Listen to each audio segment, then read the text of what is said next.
Começa agora Sotaques do Mundo, o único podcast produzido e apresentado por refugiados, que traz um olhar diferente sobre migração e refúgio, com histórias e experiências contadas por quem viveu na própria pele os desafios e acertos na chegada a um novo país. Olá, sejam muito bem-vindos para mais um episódio de Sotaques do Mundo, com Marifer Vargas e quem lhe fala, Carlos Escalona. No episódio de hoje vamos falar sobre empreendedorismo, migrante e empoderamento também. Não é, Mari? É mesmo. Quando a gente chega num país novo e não consegue se encaixar em um trabalho seletizado ou uma vaga de emprego, seja porque não tem domínio da língua, seja porque nossos documentos profissionais não são validados no país que a gente está residindo, ou porque o processo para validar ou revalidar esses documentos é muito extenso e muito caro, a gente primeiro precisa trabalhar. E uma oportunidade ou um campo que se abre dentro desse abanico para a gente conseguir reconstruir uma vida nova é o empreendedorismo. E a gente hoje vai conversar com dois expertos que são amigos do coração, são amigos da casa. Um deles deu nossa primeira chance no Brasil para empreender e outra deu uma oportunidade magnífica para eu me sentir poderosa no palco. Hoje a gente tem a Flávia de Moura Muniz, especialista em empoderamento econômico da ONU Mulheres e trabalha no foco em mulheres refugiadas e migrantes. É mestra e doutora em psicologia pela PUC de São Paulo e é pós-graduada em justiça social pela Universidade de Harvard. E temos a Jonathan Veresowski, pronunciei bem? Ótimo. Nada mais e nada menos que argentino. Além disso, é fundador e CEO da Migraflix. É argentino e se formou em economia. Morou 4 anos em Tel Aviv, onde trabalhou numa incubadora de startup e fundou Townflix, plataforma que promove pequenos negócios via vídeo. Em Israel, participou de Microfy, organização que apoia refugiados por meio do microcrédito. Em 2014, chegou em São Paulo e um ano depois fundou Migraflix. Em 2016, cofundou o projeto musical Masij. Com sotaque mesmo, não tem como. Significa mistura em árabe. Banda formada por refugiados sírios, libaneses, palestinos, ao lado de judeus brasileiros. Esse mesmo ano recebeu o Prêmio Global Business and Interfaith Peace Award do Pacto Global da ONU por promover o diálogo intercultural. Em 2017, foi selecionado pela Universidade St. Gallen na Suíça como um dos 200 líderes do Manhã.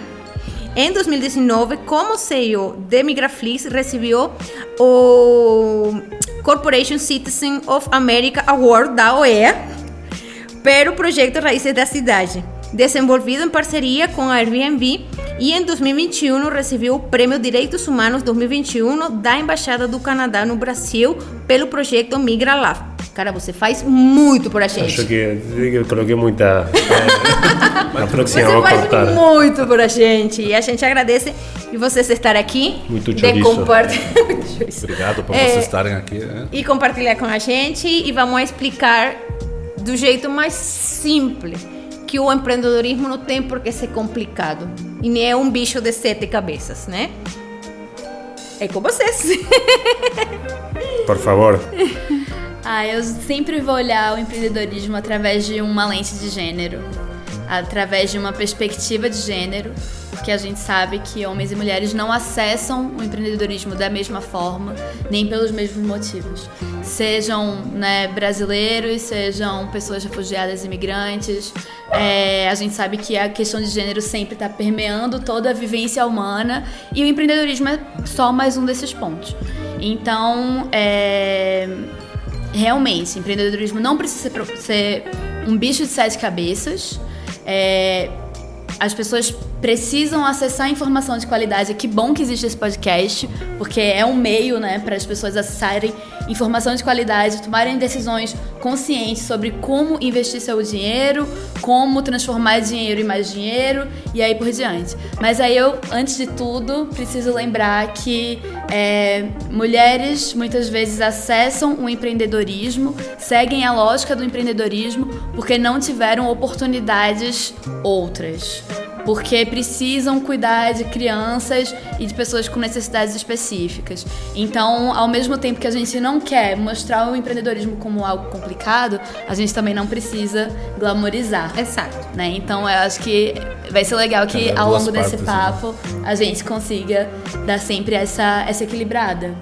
Né? Exato. Totalmente. Acho que a maioria dos empreendedores que têm passado pelos programas da Migraflix são pessoas que estão empreendendo por necessidade, né? Então, talvez, como você fala, por falta de oportunidade em outras áreas, pessoas que no país de origem faziam outras coisas, chegam no Brasil, não estão achando emprego e decidem empreender por necessidade para poder pagar as contas.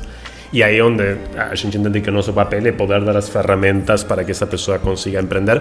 Mas acho que é interessante porque já ouvi tantas histórias de mesmo pessoas que estavam fazendo alguma comida na casa, vendendo, que não se consideravam empreendedores. Falaram, não, eu só faço comida alguma que outra vez, mas tá, você já está empreendendo, né? Por isso, não é nada, não é um bicho. Não é um bicho, não. Acho que já o fato de você migrar, você já está empreendendo quando você diz, ok, vou começar uma nova vida num outro país. Isso já é parte de um novo empreendimento. E quando você chega e começa a decidir, ok, para me virar vou fazer bolo em casa, vou vender para os meus vizinhos, vou vender pelo WhatsApp, aí você já está dando um passinho. E o nosso objetivo como organização é poder ir dando essas ferramentas para que o negócio consiga se desenvolver. Eu lembro quando cheguei aqui em São Paulo recentemente e conheci a Migraflix, eu estava morando ainda na Casa do Migrante, lá na Missão Paz. E falando com o Padre Paulo, ele tem um cartaz da Migraflix, que era sobre raízes na cozinha. E eu estava lendo e ele me falou assim, você sabe cozinhar? Eu falei, eu cozinho. Lá em casa a gente cozinha por hobby. E ele falou assim, por que você não tenta? E, nossa, ele... Lembro que eu mandei, me candidatei, tive depois uma resposta, aí lembro que tinha que levar um prato, aí falei, nossa, ferrou. Ele ligou para mim e falou que eu cozinho para levar. É porque como eu morava em um abrigo, eu não tinha acesso à cozinha. Então eu pensei na hora vários pratos, só que posso levar porque não tenho acesso à cozinha. Aí eu falei, posso? Não, na cozinha não tem acesso. Eu falei, e agora o que eu faço? O que eu vou levar? Porque tinha que ir lá, fazer uma entrevista e levar um prato. Eu falei, o que eu faço? Aí, nossa, pensei na hora, fiz uma salada. Aí tenho acesso aí, fiz uma salada assim, toda tropical, como a gente fazia lá em casa. E, vamos ver. Se que der certo, pode ser que não. Que é o pior que pode acontecer? Eu falei que não. Então, já era. Fui, levei, fiz aí, conheci vocês. Depois, no tempo, chamaram, você ficou. E foi uma oportunidade para todos. Éramos 20 pessoas, lembra? Que eram vários. Foi a primeira turma. Foi a primeira turma, é isso mesmo. E foi uma experiência muito legal. Ainda estava morando lá na Casa do Migrante, mas todo sábado estava lá, estava tudo lá, até que consegui depois um emprego que era nada a ver com a minha profissão de jornalismo. Trabalhei em um hotel, mas estava fazendo parte, porque estava fazendo com Migraflix. Então aí fui me apaixonando mais pela cozinha. E o que estava aprendendo com Migraflix, eu aplicava também no hotel e vice-versa. Então, aí a gente decidiu, depois que chegou a Mari, para abrir nosso próprio empreendimento, que era a nossa janela. E, como a Mari falou, vocês ajudaram a gente a dar orientar, porque é muito fácil assim, eu vou empreender.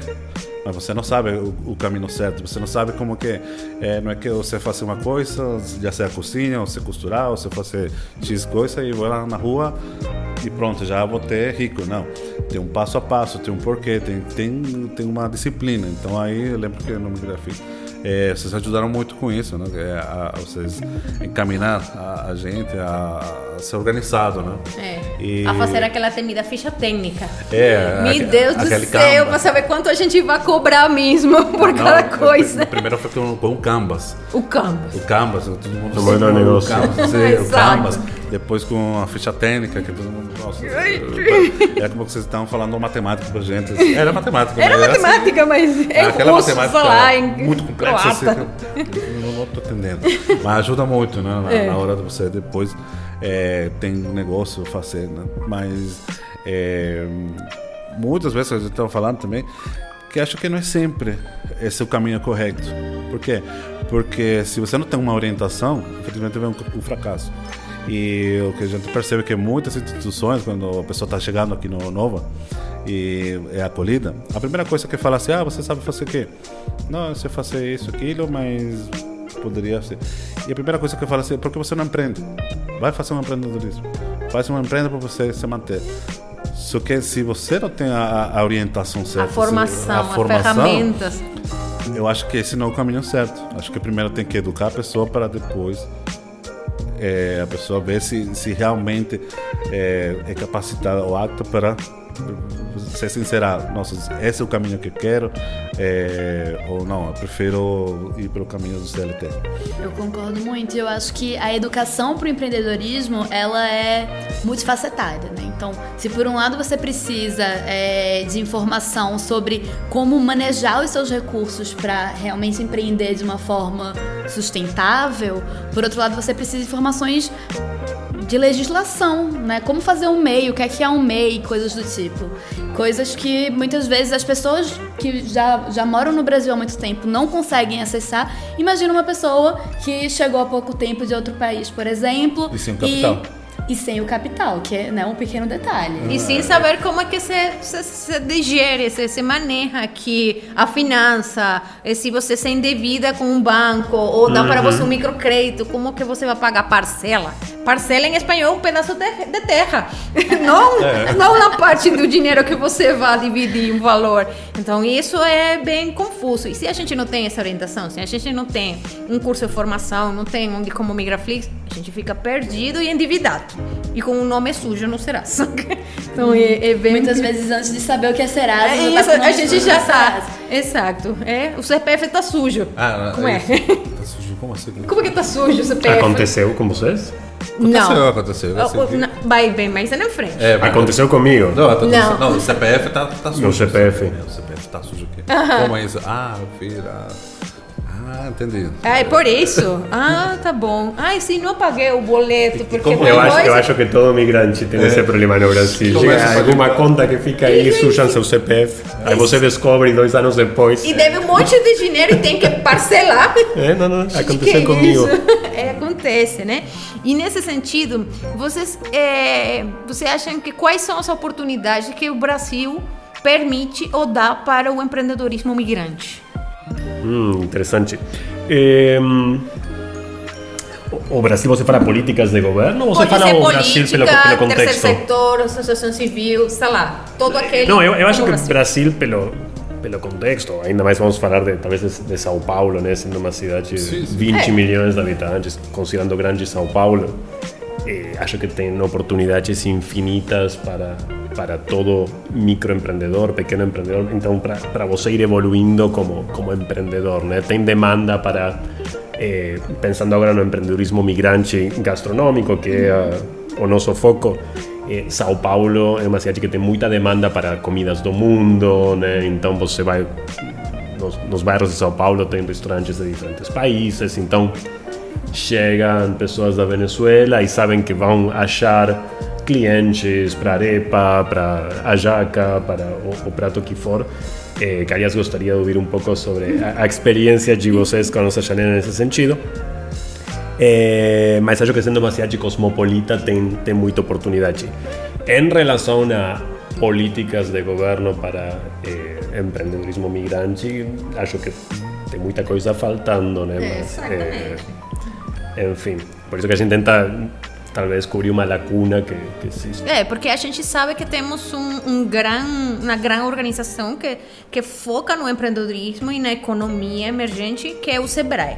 Sim, mas o Sebrae é suficiente para abranger, para abraçar, até incluir políticas públicas que integram os migrantes dentro do empreendedorismo no Brasil. Então, é por isso que a gente fica, sei lá, a gente vai fazer um curso de empreendedorismo em algum lugar, vai no serviço, seja a Caritas, Educação Sem Fronteira, algum outro lugar, e a gente, por geral, fecha parcerias com o Sebrae. E o Sebrae forma com aqueles cursos que eles têm, seja em curto prazo ou cursos mais extensos, mas eles tomam esse papel, eles engajam nesse papel de vamos formar para você não ter um nome sujo, o CPF sujo, né? Então, eu acho sim que o Brasil falta aquelas políticas e não deixar só para um organismo que se vire com o empreendedorismo completo, não? E que além existem milhares de tipos de empreendedorismo, né? A gente escuta muito, por exemplo, as mulheres negras têm um movimento bem forte sobre o empoderamento feminino econômico das mulheres negras, as mulheres nas comunidades, a comunidade imigrante, mais solo, ou seja, é muita coisa que dá para entender, que dá para mostrar realmente, né? E na pandemia eu acho que foi terra fértil para emergir muitos empreendedorismos, para crescer nesse sentido. E acho que para São Paulo é uma super oportunidade, acho que para qualquer cidade ter imigrantes de vários países fazendo comidas típicas é uma mega oportunidade para que essa cidade consiga evoluir com a sua oferta cultural, né? Quanto mais diversa a cultura, mais rica vai ser essa oferta cultural. A gente faz parte do Observatório da Gastronomia da Prefeitura de São Paulo, representando as comidas dos empreendedores da nossa rede, e a gente chegou até a aplicar para um projeto da Unesco para que São Paulo seja considerada capital gastronômica do mundo, e Migraflix, a nossa luta realmente era um dos pilares do projeto que enviou São Paulo para a Unesco, justamente porque, a gente é uma cidade que tem comidas do mundo todo, e isso é um super ativo de São Paulo para se transformar numa capital gastronômica do mundo. Não foi selecionada, por agora. Infelizmente, por agora, mas é questão de tempo. É questão de tempo. Eu acho, assim, importante a gente sempre pensar também que a população refugiada e imigrante é capaz de ver nichos de mercado que muitas vezes a população local não consegue ver. Justamente por você vir de outra perspectiva, você vive de outra vivência, e que essa lógica só faz o quê? Aumentar a economia por encontrar novos caminhos, por oferecer, né, novos serviços, novas comidas, já que a gente tá falando tanto, eu tô ficando com fome, assim, tanto que vocês estão falando de alimentação. Vai ter arepa aqui daqui a pouco. Mas é isso, quando a gente pensa em soluções criativas, a gente vê como a população refugiada e imigrante toma, assim, a frente, né? Justamente por vir da sua diversidade, né? E você está falando uma coisa que faz muito sentido. Muitas vezes quando a gente fala assim, tem um negócio, tem um empreendimento, assim, acho que é o desconhecimento. Os brasileiros falam assim, você tem oportunidade porque você é refugiado, você é migrante, você pode abrir um negócio. Não, todo mundo pode abrir um MEI, só questão de informação. Vocês, um brasileiro, podem abrir um MEI tranquilamente, é só entrar no portal X e abrir. Não é que a gente tem um privilégio por ser refugiado ou migrante, acho que também é falta de conhecimento, não?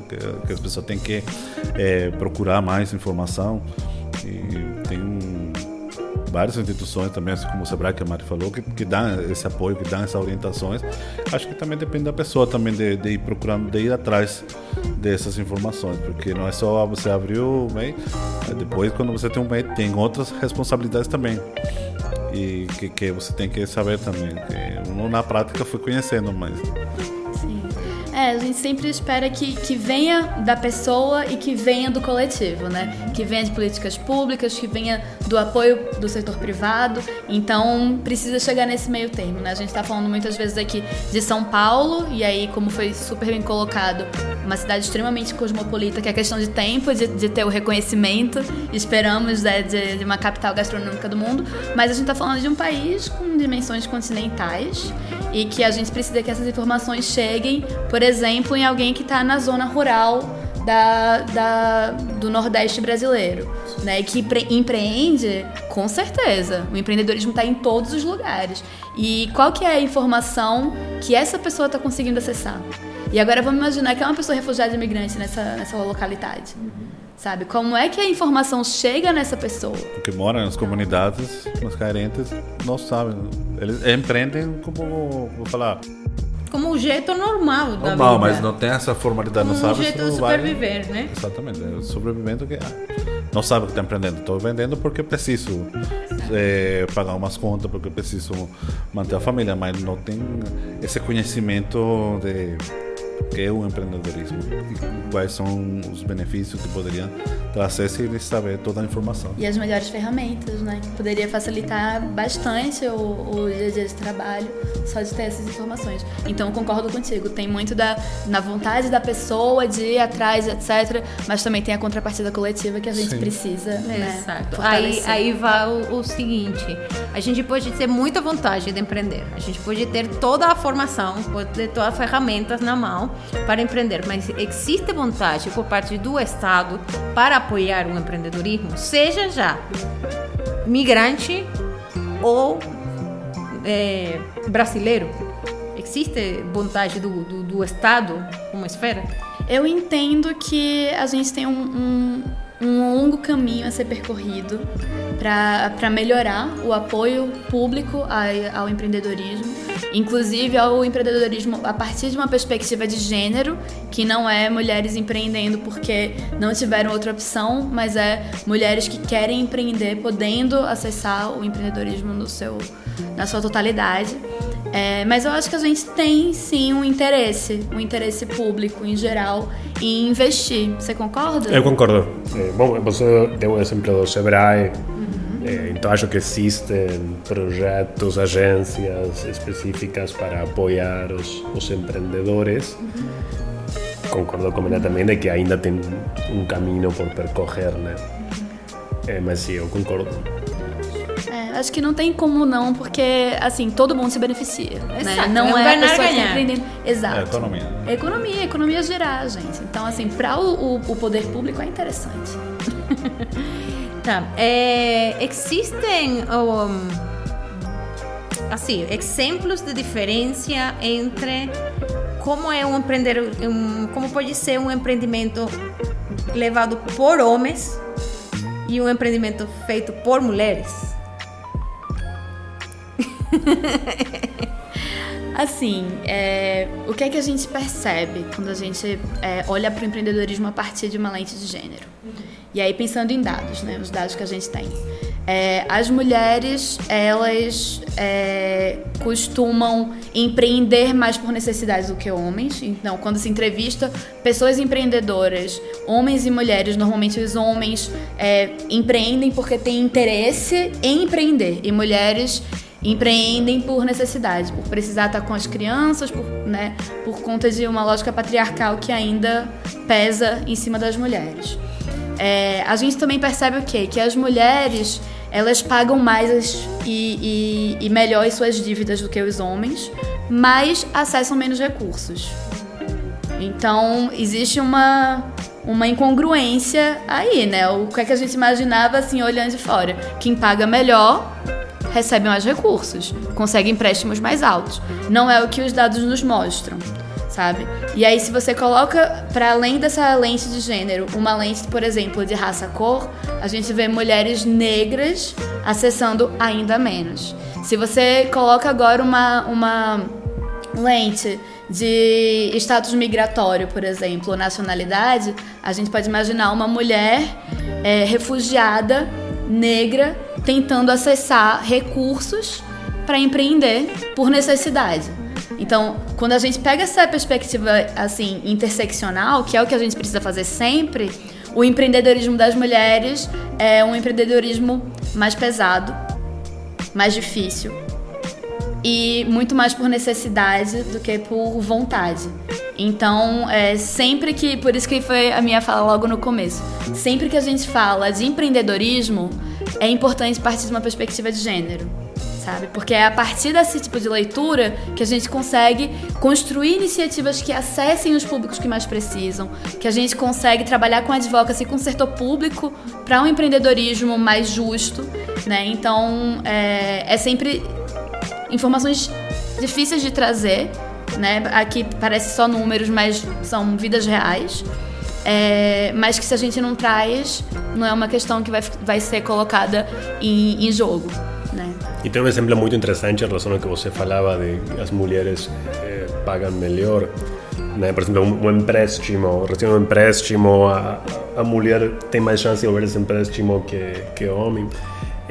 Si vos olhar para microcrédito, quando surgiu o grande movimento de microcrédito como Mohamed Yunus em Bangladesh, que depois ele ganhou o Prêmio Nobel da Paz, quando ele começou o microcrédito, ele dava empréstimo só para mulheres, justamente porque ele tinha comprovado que as mulheres eram muito mais responsáveis que os homens com esse dinheiro.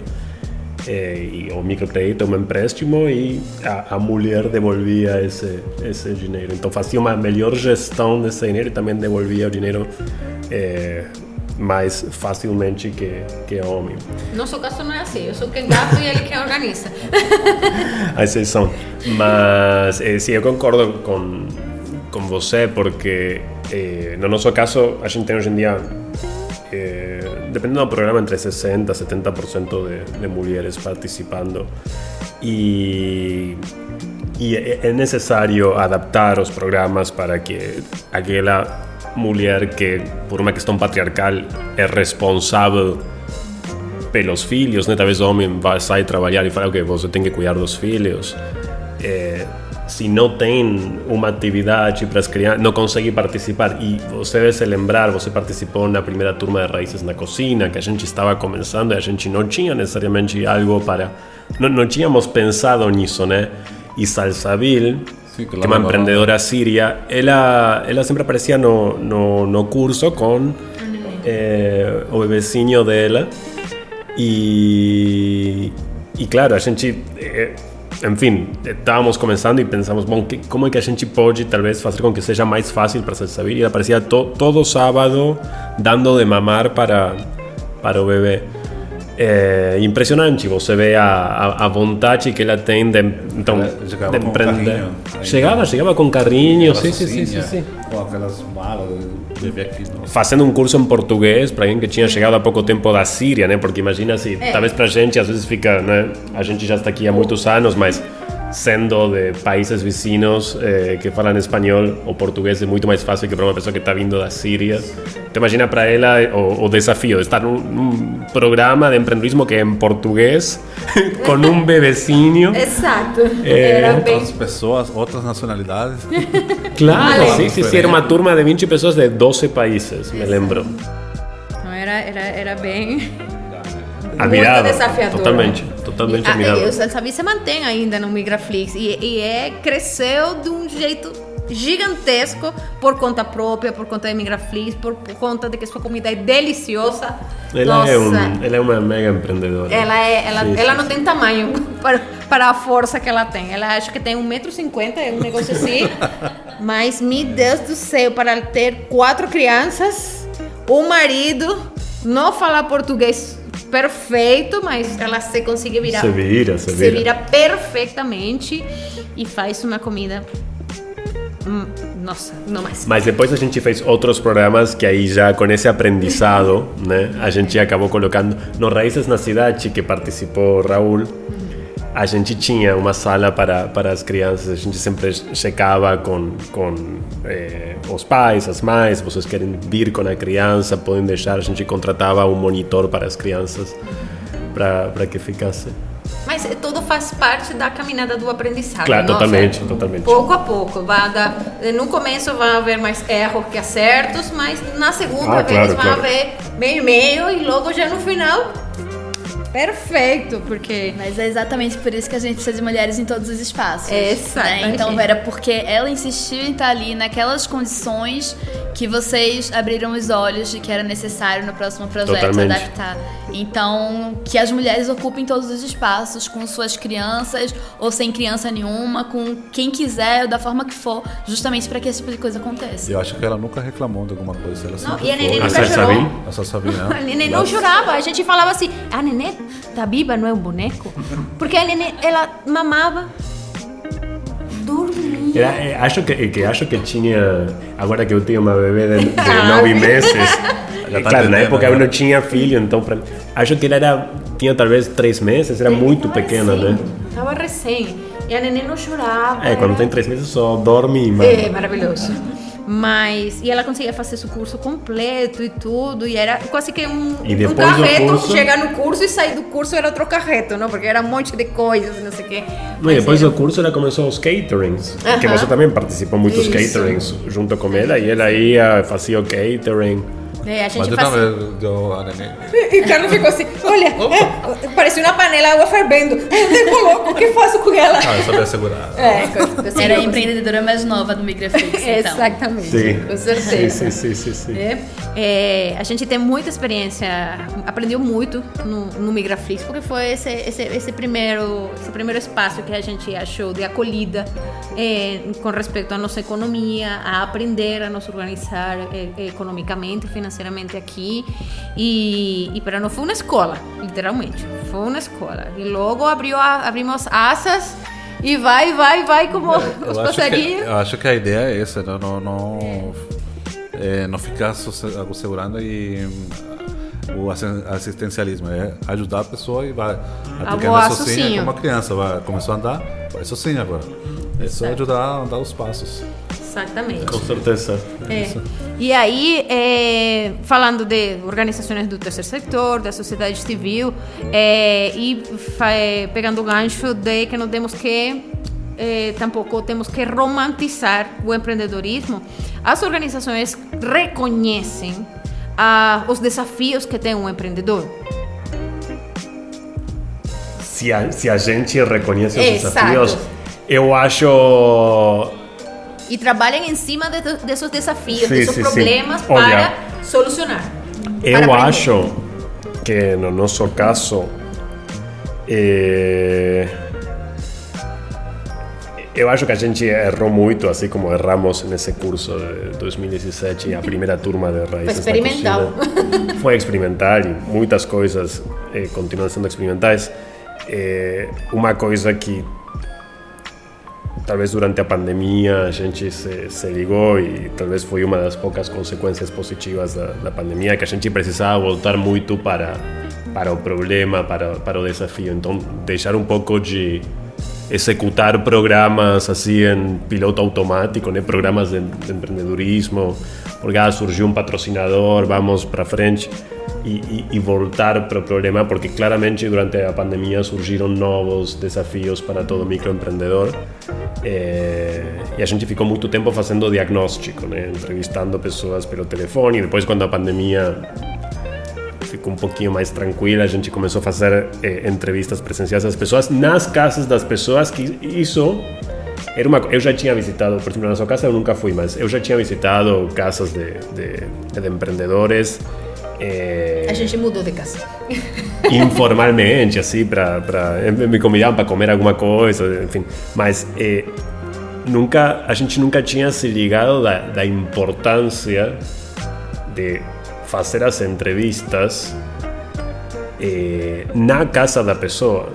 E é fundamental, porque esse microempreendedor está empreendendo na casa, né? Está fazendo a comida dentro da casa. Então, a casa vira seu negócio, sua oficina, a capacidade produtiva desse microempreendedor é a capacidade produtiva da cozinha que tem disponível. Da quantidade de boca que tem o fogão. Do fogão que tem, dos utensílios que tem. As limitações que pode ter e que não. Absolutamente.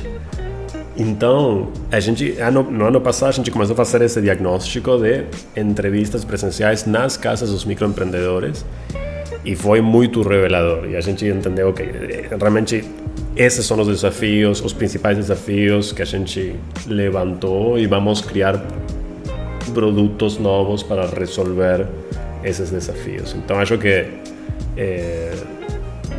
não estávamos necessariamente cientes de todos os problemas. Acho que a gente estava muito em piloto automático, e foi um erro, definitivamente. Foi um experimento para procurar soluções duradouras. E no caminho foram adaptando, tirando. Sim. Mas acho que um grande aprendizado, que isso sempre qualquer livro de empreendedorismo fala, né?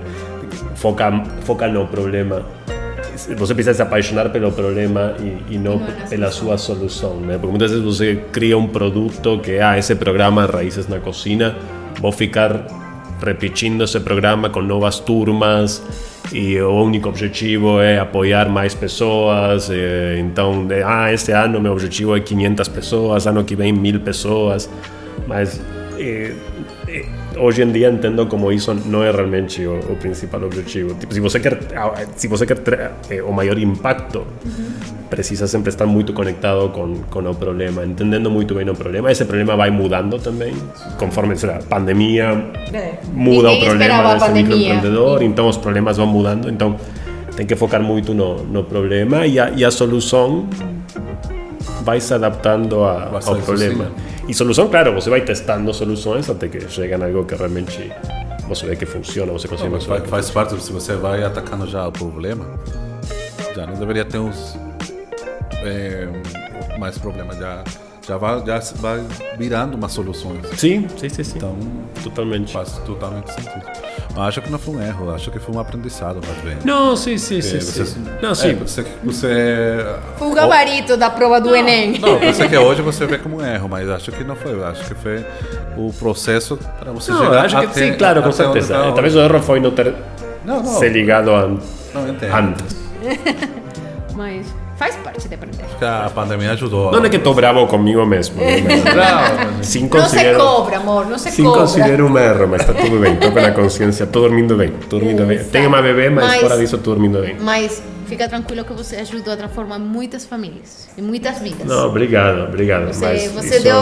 Você foi aquele empurrocinho que a gente precisava no momento certo. Que bom. Dentro de tanto erro, você foi aquela luz no final do túnel. Não tudo foi mal. Fico contente. Você ajudou muito a gente. Com certeza, Não só você nós, ajudou muito. muitos, mas... Ajudou muito mesmo. E nisso, você acha que todo migrante ou refugiado tem perfil empreendedor? Não, definitivamente não. Ai, meu Deus, graças! Não sou a única que pensa assim. Não, eu não acho que toda pessoa tem que ser obrigada a empreender, tem que ser convencida a empreender. Eu sempre dou exemplo, meus pais, meu pai, ele praticamente a vida toda empreendendo, como você falou, né? É um modelo onde o homem vai, empreende, no caso ele por interesse, e a minha mãe mais cuidando dos filhos, e a minha mãe não gosta de empreender, ela dá aula de yoga hoje em dia, né? Mas não gosta de... Tipo, ela quer dar aula de yoga, mas tudo que tem a ver com essa gestão de negócios, essas coisas. Isso, tudo que tem a ver com gestão e precificar. Aulas, para ela é um peso, né? Quanto deveria precificar, como deveria precificar a minha aula e como faço para divulgar. Não gosta disso. Então, por exemplo, para ela o ideal seria ser professora de yoga num instituto onde ela é contratada e não precisa se preocupar pelas questões de gestão de um negócio, né? Então eu não acho que toda pessoa tem que empreender ou tem que ser incentivada para empreender, e o que eu vejo realmente da maioria das pessoas que têm passado pela Migraflix é que estão empreendendo por necessidade. Então realmente talvez são pessoas que prefeririam estar trabalhando em algum lugar como CLT e estão empreendendo porque não têm essa oportunidade. Tá certo. Não, me imagino, concordo completamente. Inclusive, eu acho que qualquer frase que a gente vá falar que venha de uma perspectiva homogênea, né, já está errada por natureza. Dizer que todas as pessoas refugiadas e imigrantes, alguma coisa já está errada, porque é o grupo mais diverso que existe, né? Então, todas as pessoas refugiadas e imigrantes X, não, de jeito nenhum. Então, claro que é, assim, o perfil empreendedor é uma coisa absolutamente individual, que está em um âmbito coletivo, ou seja, muitas vezes mulheres não empreendem, não porque não nasceram com um dom, mas porque não receberam estímulos suficientes também, né? Isso é uma questão que a gente tem que ter em mente, mas em termos gerais são só pessoas, algumas têm muito interesse em empreender, outras não têm nenhum, algumas têm que fazer por necessidade, outras porque teve uma ideia eureka, e aí vai. Não, sempre existe a ideia do milhão. Tem gente que tem aquelas brilhantes ideias e puff. Tem outros que é mais devagarzinho, pouco a pouco, aperfeiçoando, procurando oportunidade, até que deu certo. Pronto. A gente tem muitos relatos, por exemplo, de pessoas que trabalham em empreendedorismo de outras pessoas e que ao final tem uma expressão na Venezuela que fala assim, salen com as tablas na cabeça, que é que leva porrada sem saber realmente, conhecendo seus direitos, mas se sentindo nesse lugar de trabalho quase que obrigado, né? Para fazer.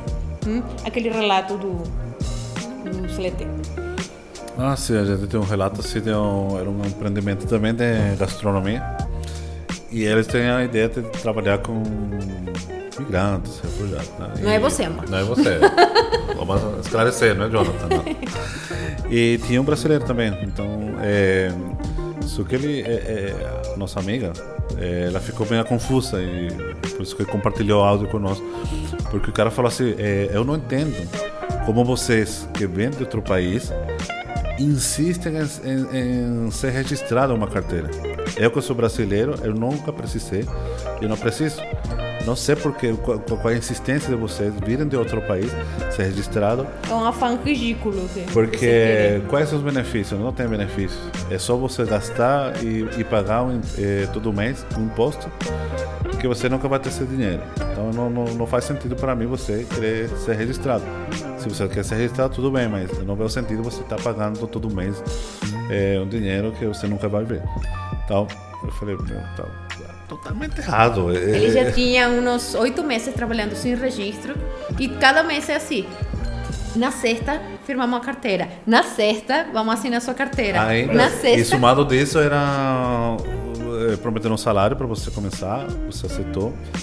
E chegava um mês, a gente não cumpriu a meta, vamos ver o próximo mês. E ainda, se você queria comer, você tem que pagar o que você estava comendo do restaurante. Então é uma coisa assim totalmente fora absurdo, do lugar. Ela não sabia o que fazer, ela pediu ajuda para nós, falou, o que eu faço? Então, eu vou embora, eu fico, o que eu faço nesse sentido? É totalmente absurdo. É justamente por isso que a gente precisa... É uma exploração que estão fazendo. Exato, é exploração. Perfeito, você usar a palavra correta, é uma exploração. E aí é importante, 2 pontos que eu comentaria sobre essa história, assim, obrigado por compartilhar, porque a gente precisa dar visibilidade para esse tipo de situação. A primeira é que as pessoas precisam ter informação. Muitas vezes, assim, as pessoas são exploradas sem saber. E elas não sabem que estão sendo exploradas porque elas não têm informação sobre o que é exploração laboral. Isso é um típico caso de exploração laboral. E ainda bem que essa sua colega começou a falar para outras pessoas porque estava achando estranho, para, enfim, conseguir ter. E ele sempre falava assim: não, registrar a carteira demora. Mas daqui ele falou: mas eu já trabalhei registrado. E quando foi o meu trabalho foi 3 dias. Não, mas isso é demorado porque você tem que ir ao advogado. Começou a rolar, eu conheço os direitos. Olha, isso é todo o poder do mundo, né? Eu conheço os meus direitos. E aí, qual que é uma questão que é importante a gente trazer também? Que as mulheres refugiadas e imigrantes, elas são, em geral, elas estão em situação mais precarizada de trabalho do que os homens refugiados e imigrantes. Então, é mais comum você encontrar mulheres que não estão com carteira assinada, apesar do trabalho que está fazendo, do que homens, né? Então, assim, o tempo inteiro, mais uma questão de gênero que a gente precisa colocar na mesa. E informação. É o que consegue mudar essa chave. Infelizmente, essa história que você conta é a típica história do migrante em qualquer país, né? Onde justamente por falta de informação por parte do imigrante que talvez nem sabe que está sendo explorado e por abuso do empregador, né? Acaba, enfim, você vê em todos os países, né, que o imigrante ganha menos que, no caso do Brasil, que o brasileiro, na Colômbia que o colombiano, nos Estados Unidos ganha menos que o americano. Então é muito triste, definitivamente. Isso. A parte A gente tem que estar de olho com essa exploração. Por isso que a gente está falando. Educação, é saber nossos direitos e deveres também. E saber a lei, porque aí com a lei você tem um fundamento para você falar, para você exigir seu direito. Exato. Isso, inclusive, no caso de pessoas refugiadas e imigrantes que empreendem e conseguem estruturar o seu próprio negócio e empregar outras pessoas, que muitas vezes são outras pessoas refugiadas e imigrantes, pela própria, né, sentido de colaboração, etc., às vezes, sem informação suficiente, pode, por exemplo, cometer algum erro perante a lei, sabe? Então, até para isso, para situações que não é de má fé, a informação é fundamental para salvar todo mundo que está envolvido. Tanto aquele que colabora como o colaborador, né? Exato. Esse papo tem que ser transparente, tem que ser claro. Não tem nada melhor que falar assim: eu vou pagar uma diária para você. E já a gente sente que é uma diária, que não tem aquele vínculo empregatício. Aceito ou não aceito? Tá? Mas não ficar naquela enrolação de promessas, de expectativa, porque ao final não é só a pessoa que está ficando com a expectativa, é a expectativa que gera toda uma ansiedade no núcleo familiar, porque muitas vezes essa mulher ou esse homem é o único que trabalha em casa, e dele depende todo um conglomerado de família que está por trás, que dependem disso, né? Então, se essa pessoa está em uma inestabilidade laboral e não sabe certamente como funcionar, ou não sabe realmente quais direitos tem real acesso, fica amarrado, fica mudo, fica preso e ao final não é só ele, é toda a sua família e o entorno dele também, né? Então isso a gente tem que educar, simplesmente. Com a educação a gente consegue bater tudo isso aí, né? Sim? É mesmo aí? E então, gente, foi muito concreto, sucinto, mas preciso. E é como a gente tem que explicar as coisas, porque não faz sentido enrolar, decorar, desenhar, se a gente não vai no ponto, né? Assim como quando a gente fazia a aula do Canvas, que explicava esto é esto. Ah, mas se eu quero... Não, é isso aí. Porque você vai montar um negócio e você tem que ser preciso no que você quer. Você precisa uma ideia clara do que você quer na sua vida e nesse momento, nesse negócio que você quer empreender. Não dá para, de 1 quilo de açúcar, quanto eu vou, assim, minha receita leva meio quilo, quanto é que eu vou cobrar? É matemática, você tem que ser preciso. E assim foi a conversa de hoje, bem precisa, a gente amou. Que bom. A gente amou, de verdade, é muito... voltar a nossos primeiros momentos, não? Voltar... Eu lembro que a Migraflix um dia ligou pra gente e falaram assim: você tem um catering para 500 pessoas. Como a gente vai fazer? Mas não eram vocês sozinhos, né? Éramos só nós. Não, mas toda vez que... Pessoas, claro. A gente convidava um grupo. Exato, mas esse número era... Gente, eu não fiz na minha vida mais de 10 arepas. Vocês já tinham empreendido antes? É a primeira vez que vocês empreenderam quando chegaram aqui? É, a primeira vez. E aí, de pronto, é um evento de 500 pessoas no Gran Hyatt, aqui no este hotel chiquérrimo. E aí... e como, Carlos... São 500 pessoas, quantas arepas comem cada um, com o recheio. E aí, a calcular, pegar os cadernos da formação com o Migraflix. E, ok, calma... Quanto é que a gente vai calcular para comprar quê? E aí fazer aquela matemática, fazer aquelas contas, fazer tudo isso. Quando a gente percebeu que era quase o parecido ou igual que levar a economia de casa, decolou. Já não traumatizava o número. Já não era, ai, que dor de cabeça. A gente vai ligar pra gente. Sempre. É fácil. Não. E chegou um ponto que já era, ligavam do Migraflix e falavam, são 200 pessoas. Tantos quilos de farina, tanto não sei o que. No, y me lembro cuando vi você na Bienal, que a gente fez a parceria com a Bienal para a festa de inauguração. Exato. Você estava super esperta aí. Por favor. Eu estava fingindo, mas estava nervosa pra caramba. A quantidade de gente que tinha nesse evento, era horrível, né? E que isso permitia, além do assunto de se empoderar economicamente, de você encher aquelas caixas de produto, de seu sono, porque a gente não dormia, virava a noite cozinhando, cortando, fazendo suco, o que seja. Você chegar num lugar e você dar de comer para outras pessoas e que as pessoas retornaram tão bonito e que a gente comece, nossa, eu provei isto e não sei aonde, mas tem melhor. Isso vai. É gratificante. A gente ficava muito orgulhoso. A gente ficava. Gente, eu nunca fiz feijão mais de 1 quilo. E a gente acabou fazendo feijão, por exemplo, para 150 pessoas. Né? E essa base primária que a gente aprendeu com Migraflix, a gente logo trasladou para um projeto com Agnur e com Cobra, o artista. Que ele fez um projeto para marmitas para moradores de rua. Durante a pandemia? Durante a pandemia. Quando começou a pandemia. E a gente fazia diária umas 200 marmitas. E aí o que você falou, a gente tinha uma estrutura primeiro. Isso. Fogão assim de casa, depois a gente se organizou. Quando começaram nossa janela, vocês compraram um forno. A gente tinha já era forno industrial, fogão. A gente comprou forno.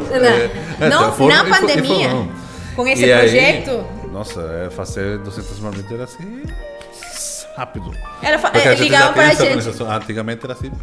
A gente antigamente virava à noite para fazer 100 marmitas. 100 marmitas, então agora eu ainda lembro. Para 100 marmitas, a gente colocava feijão, arroz, banana da terra, arepa e carne. Então, 5 a 500 gramas a marmita, são 125 cada gramo para fazer 100 marmitas com feijão, precisamos 6 quilos de feijão. Não tinha perda. A gente já calculava automático quantos quilos de arroz. Carlos aprendeu a fazer panelas de arroz no hotel. Por enquanto eu estava fazendo o curso com Migraflix. Então isso me ajudou muito. Isso ajudou muito. No hotel era se fazer 5 quilos, 10 quilos, é uma panela só. E a gente lembrava muito quando montávamos as marmitas, e a gente fazia com o mesmo carinho como que se ia servir para a gente do Grand Hyatt, sabe? Ou para aquela conferência enorme de Roche. Lá no fundo do mundo. E que era um salão enorme, não sei quantas milhas de pessoas, e éramos vários, e a comida de todo mundo, e as pessoas iam, olhavam a foto do Carlos, a foto de Salsavia, a foto de... E a Roche ama você, essas comidas, eles estão apaixonados. E aí, ver as pessoas chegar, você em um cantinho, porque você está entre aí e na cozinha para repor tudo o que... E você vai sair com o cabelo preso e não sei o que e tal. Mas você se assoma assim, dá por um buraquinho e olha as pessoas comendo sua comida. Nossa, é uma sensação mas de sabe muito que orgulho. isso que você fala, eu sempre conto a mesma história de quando começamos a Migraflix. Isso de ver que a pessoa está comendo sua comida, né? A comida que talvez nunca experimentou, né? Porque a arepa, por exemplo... Todo mundo fala, gente... Não é popular no Brasil, não. Não é nem do Brasil, nem é da Colômbia. É nossa. Não, falei que não é popular. Falei que as pessoas não conhecem arepa. E eu sempre conto a mesma história, que em 2015, que estávamos começando a Migraflix, a gente estava num workshop de gastronomia síria. ¿Saben a Muna? ¿Conocen a Muna? Sí. Ella estaba dando ese workshop de comida siria. E era um workshop para 10 pessoas. Só que já era horário para começar e tinham chegado só 3, 4 pessoas. Faltavam umas 6 pessoas. E eu falei para a Muna, olha, vamos começar. Porque eu vi que ela estava olhando pela janela, assim, bem triste. Eu falei, Muna, mas tá tudo bem, fica tranquila. As pessoas já pagaram pelo workshop, já compraram o ingresso. Se não vem, fica tranquila que você vai receber o mesmo valor, o que corresponde, né? Como se tivesse as 10 pessoas. E ela falou, não, mas eu tô triste porque eu queria apresentar a minha comida para essas 10 pessoas, né? E só tem 3 ou 4. E aí percebi realmente a força de poder dividir, compartilhar a sua cultura, no caso através da gastronomia, mas pode ser em qualquer outra área da cultura, poder compartilhar isso com o brasileiro, ensinar algo típico da Síria ou da Venezuela ou do país que for, é muito... É porque eu sinto assim, quando a gente experimenta a nossa comida, eu me coloco no lugar de quando eu experimentava a comida da minha mãe. Porque se a gente cozinha assim como cozinha, é porque eu aprendi de minha mãe e o Carlos aprendeu da mãe dele. Então, esses sabores levam aos fogões de nossas mães. Quando a gente chegava à casa, da faculdade, da escola, triste, cansado do trabalho, e a mãe tinha aquele prato gostoso de macarrão, de feijão preto, de alguma coisa, a gente se sentia nessa sensação. Né? Então, por isso para nós era tão importante ver a gente que pegava.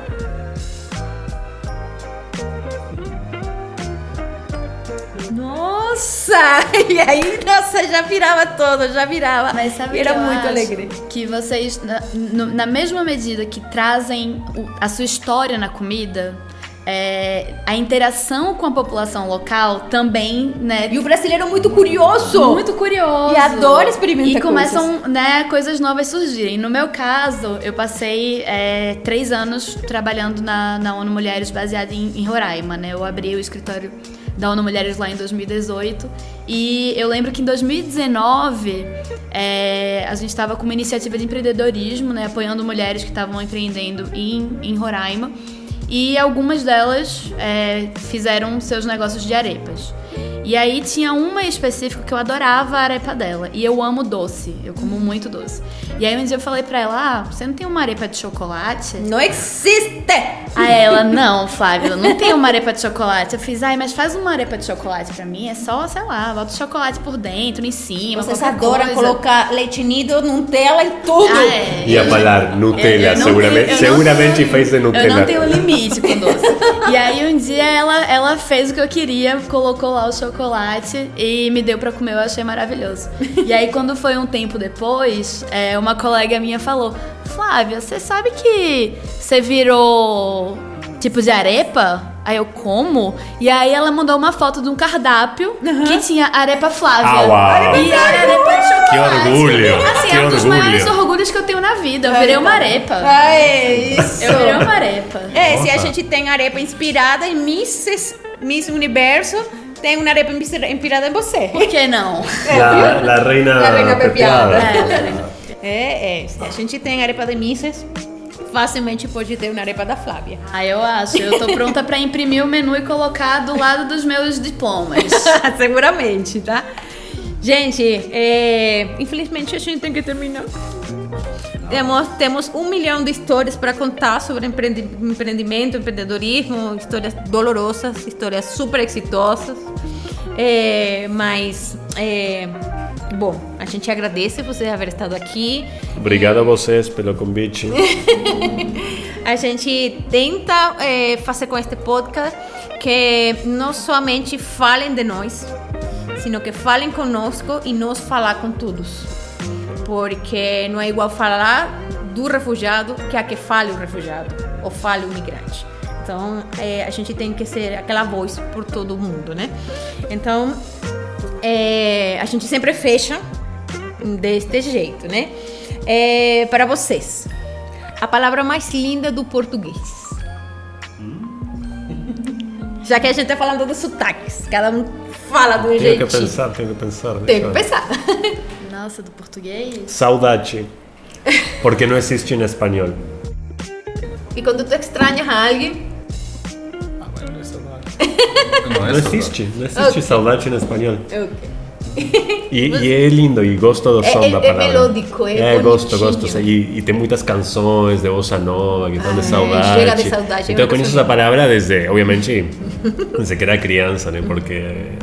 Sua palavra. Eu gosto de chamego. Chamego. Chamego. Que isso? Que isso? Olha só.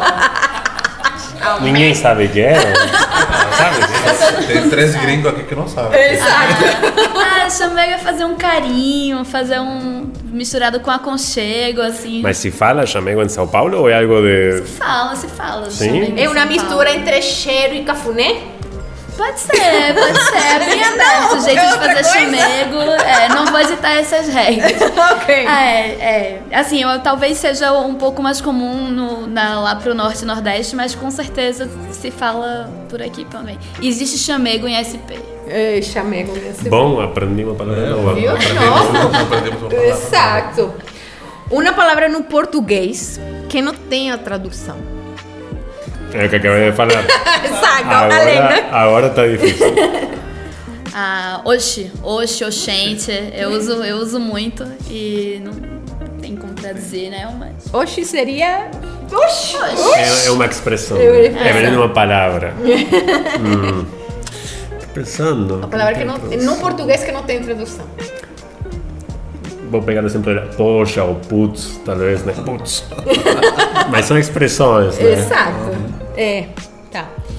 E uma palavra que vocês já aprenderam, escutaram ou falaram para você em outra língua, em outro idioma, que não seja português. Uma favorita? Uma palavra muito... Eu não sei o porquê, mas eu sou apaixonada pela palavra zanahoria. Zanahoria? Eu acho incrível Cenoura. falar. Exato. Zanahoria, assim, o meu próximo cachorrinho eu vou colocar o nome dele de Zanahoria, porque eu adoro falar a palavra zanahoria. Zanahoria. Que Aleatório, né? E você? Eu vou... Acho que posso pegar aquela palavra manzish que você falou no começo da conversa, que é uma Aquele palavra grupo árabe. musical. Que justamente a gente escolheu essa palavra porque significa mistura e a gente estava criando um projeto que era essa banda de música. Eu não sou nem músico, nem produtor musical, estava improvisando totalmente. Mas deu certo. Um experimento. Foi um experimento. E a gente estava juntando pessoas de diferentes países e achei que essa palavra era muito assim, forte. Na época eu estava estudando árabe com Mohamed, que é um empreendedor sírio. Ele dá aula de árabe. Ele tem hoje em dia o centro da língua árabe. Que um monte de alunos, né? E eu gosto dessa palavra. Acho forte e tem um significado importante de misturar, de juntar. A gente tem que se misturar, né? Você come um feijão em cima ou embaixo do arroz? Polêmico. Eu não sou muito fanático do feijão. A gente não é muito fanática de arroz e feijão. Pra mim é um do lado do outro. Aliás, eu sempre tiro sarro quando a gente está viajando fora do Brasil. A minha esposa brasileira sempre fala: que saudade do arrozinho, do feijãozinho. Para mim, arroz e feijão é tipo. Tanto que a gente não sem tem graça. costume de arroz e feijão Eu sei que todos os vocês dias. adoram também. Não, Mas a gente não tem costume de comer todos os dias. Mas tem arepa com arroz e tem. feijão. Mas não é... Não, arroz não, com feijão. Com feijão. Arepa sem arroz. Como chama? Esqueci. Pavechão. Pavechão. Isso. Que é uma delícia. Mas a gente não come feijão todos os dias. Todos os Não. dias. Para nós é um prato muito especial. Os colombianos comem mais arroz e É feijão. mais comum para Sim, eles. sim. Então, gente, adoramos suas palavras, adoramos a conversa, o papo e adoramos ter vocês aqui.